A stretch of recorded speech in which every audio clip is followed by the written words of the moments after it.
What is up, the YouTube? My name is Miles Page and I'm here to talk to you today about where babies come from.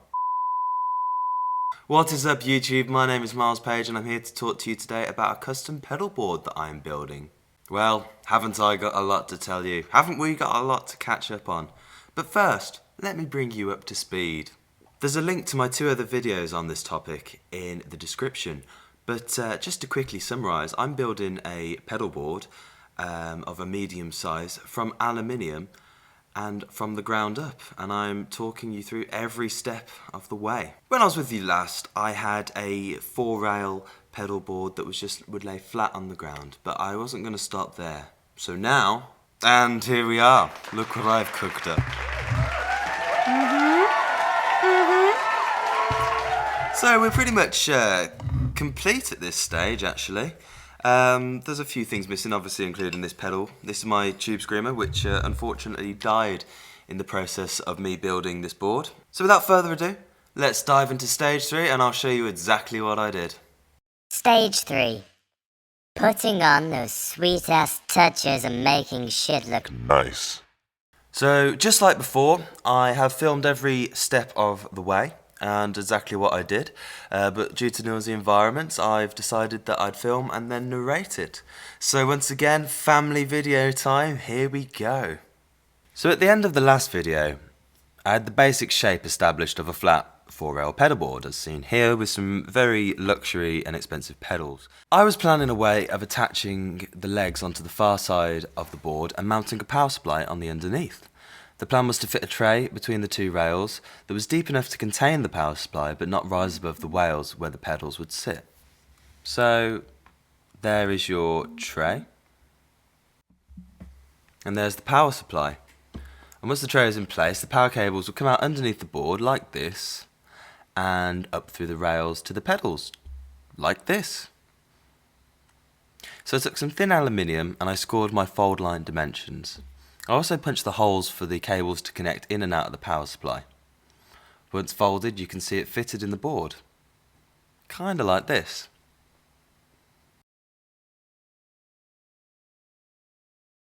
And here are the legs that I calculated that I'd need. So that's 43 tall and a 7-degree angle on one of the ends. So once I'd welded it up, I went at it with the angle grinder. And then a load of wet and dry just to smooth off all the edges, get rid of any unnecessary welds, to make it pretty. Smooth. And of course, then it was a couple of coats of black spray paint, because everything in the audio world needs to be black as default. It's just a rule. That's just the way it is, even if it's stupid. Then, of course, I applied some clean coat because it seals, it protects, and it enhances. And there you go. That's what it looked like. Bit shiny, bit nondescript. And then when I got some Velcro. By the way, who thought that Velcro was a brand and not actually like an object? I always thought Velcro was just a thing. Anyway, this is me just applying it there. Pretty standard. Now here is a big lesson for everyone. I had 9 pedals that I wanted on my board, right? So I'd need, 9 cables to connect them? So when I bought the lava cable tightrope kit, it came with a load of cable and 10 cable heads. And I thought I'd just mount them up and 10 would be perfect because I'd have 1 left over. But you do the maths. See if you can make such an idiot mistake. Because I did. I obviously thought that 9 cable heads would equate to, 9 cables. But then you think about it, don't you? And you realise that a cable actually has 2 ends on it. So I got 5 cables out the lot. So, unfortunately, I've had to use some old, nasty things like this, which are pretty big and clunky. Don't be a donut like me. Learn from my mistakes. Anyway. Let's get back to it. So this was my board after some Velcro had been applied and once I got some pedals on. So you can see the power supply hiding away under there. Hey there! And yeah. And here's a look underneath. Very precise camera angle there, actually. if you can appreciate that. And yeah, that's a power cable that's just being tucked under the other side. Yeah, there it is, it's coming out, so that will be eventually plugged into the power supply itself. And that is one of the lava cable piston heads. And I must say, they are really nice. They're fairly easy to do once you get the hang of it, and low profile. Speaking of how easy they are to do, this is actually me making a massive balls up of the process.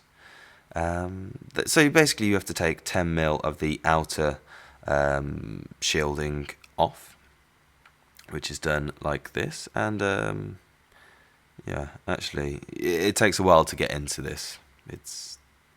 Once you've got it, it's quite easy. But anyway, I found actually nature provided me with a good tool, which is my teeth.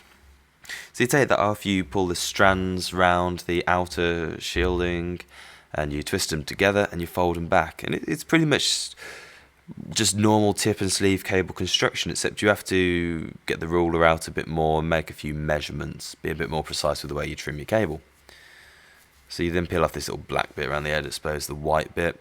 You butt it up to the clipper tool and you should be able to get an idea of how to trim it. So you need 4mm of the internal tip showing at the end. Then you just put it into your jack and it'll make a popping noise supposedly, and you twist it clockwise. Tidy it up, bend it round, and then you screw your head in, and there you go, lava cable. So then you just there we go, testing. Looks great. So then you get yourself a meter and you hook it up, and you can see there, as you can see or could see, the cable was working. So hook it up and repeat. So this is what the final board looks like.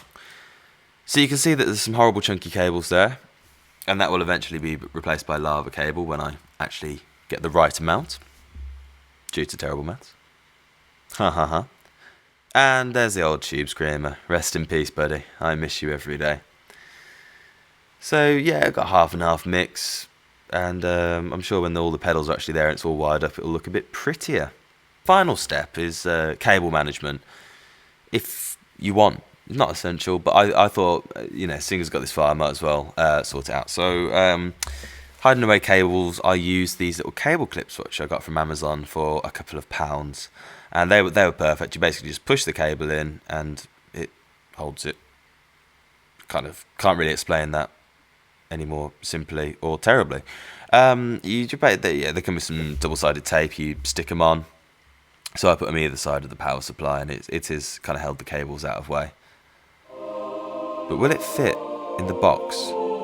That's the final test. That's the major specification. It must fit in this flight case. Will it go? What? Will it? Oh, hey.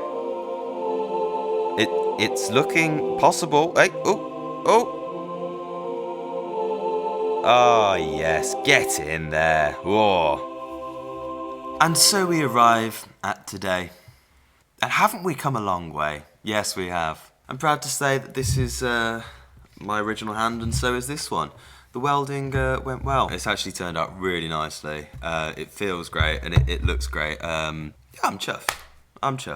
If any interesting developments happen in the future of this pedal board, I'll obviously let you know. I'm going to consider putting a buffer pedal in here somewhere, or perhaps mounting it underneath and consistently having it turned on, and that's basically just to help the signal along a bit, as there's obviously a lot of cable. The signal's having to pass through a lot of pedals to get through here, and if you combine that with two 10-foot cables on either side, the signal's going to have to travel a long way. So a buffer might be useful there, but I'll obviously go into more detail about that if I decide to go down that way.